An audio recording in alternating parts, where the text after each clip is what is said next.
Niapero Junior vous présente La marche pour la naissance de l'État togolais, épisode numéro 1.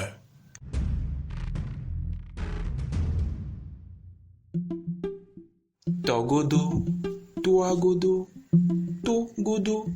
Bref, peu importe l'interprétation que vous lui donnez, c'est l'éponyme ou l'origine du nom Togo. Parler du nom Togo avant 1884 nous renvoie tout simplement à une confusion d'époque, car c'est en 1884 que le nom de lieu Togo apparaît dans les rapports administratifs à l'échelle internationale, avec le fameux accord commercial dit traité de protection ou traité de protectorat du 5 juillet 1884 à Baguida. Les 56 600 km² que nous avons aujourd'hui sont le fruit des compétitions entre les puissances coloniales occidentales, anglaises et françaises, qui se partageaient le territoire d'abord à Lomé le 27 août 1914, puis à Londres le 10 juillet 1919. Quand Togo est-il devenu une nation? Avant de répondre à cette question, il va falloir se poser celle-ci. À quel moment peut-on parler d'une nation? Une nation se définit comme un groupe de personnes unies par une histoire commune, une culture partagée, une langue, des valeurs et parfois un territoire.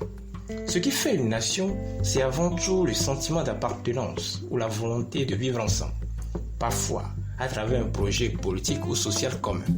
Cette définition nous donne l'aperçu de ce qu'est un État. Un État est une entité politique et juridique qui exerce une autorité sur un territoire défini et une population permanente. Il dispose d'un gouvernement chargé d'établir et de faire respecter les lois et il est souverain, c'est-à-dire qu'il ne dépend d'aucune autre autorité. Pour être reconnu comme un État, il doit aussi être accepté sur la scène internationale. Quels sont alors les signes distinctifs d'un État-nation? Cela se distingue par un territoire bien défini, une population stable qui partage une identité commune et un gouvernement souverain qui exerce l'autorité sur le pays, une culture et des symboles nationaux comme la langue, le drapeau, l'hymne, ce qui renforce le sentiment d'unité. En outre, un État-nation est reconnu sur la scène internationale comme une entité souveraine. En résumé, c'est l'union d'une communauté identitaire, la nation, et d'une structure politique, l'État. Revenons à la question de savoir quand le Togo est devenu une nation. Comme l'avions dit plus haut, le Togo, nom de lieu, est apparu sur l'échiquier international grâce au traité de protection commerciale signé à Baguida, puis à Lomé, entre le chef de mission, Dr Gustave Nachtigal, et Plakou, le représentant ou le porte-canne du roi Mlakba, et les hauts dignitaires de Bay, Baguida et Togoville. C'est dans son rapport du 9 juillet 1884, adressé au chancelier Bismarck, que le docteur Gustave Nachtigal utilisa pour la première fois le mot Togo-Guébet pour désigner le territoire à qui il venait d'accorder la protection commerciale, le protectorat. Avec l'arrivée en novembre de la même année du journaliste Hugo Zeller, le toponyme Togoland fut définitivement établi grâce à son ouvrage intitulé Togoland, dans lequel on trouve une toute première description du Togo et de son lac qu'il rebaptisa lac Togo.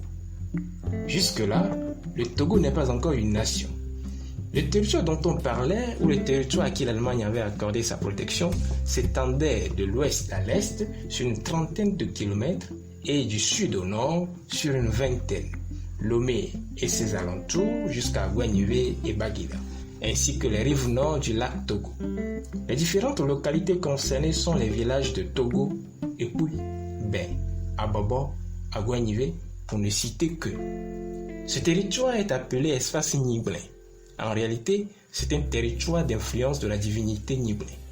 Il faut attendre la conférence de Berlin avec la fameuse loi de Litterland et l'arrivée du jeune commissaire impérial Ernest Frankenthal en juin 1885 pour que le territoire niblin s'agrandisse. C'est ainsi que dans un premier temps, avec l'occupation allemande et l'administration du territoire, on aura une superficie de 90 400 km². Nous sommes arrivés à la fin de ce premier épisode. Nous vous donnons rendez-vous pour très bientôt. Niapero Junior est une initiative qui bientôt aura 5 ans. Elle vous permet de mieux cerner l'histoire la plus plausible de notre cher patrie, le Togo, de son peuple et de son identité culturelle. Mia Peho Chunyao, apprenons à mieux connaître notre histoire.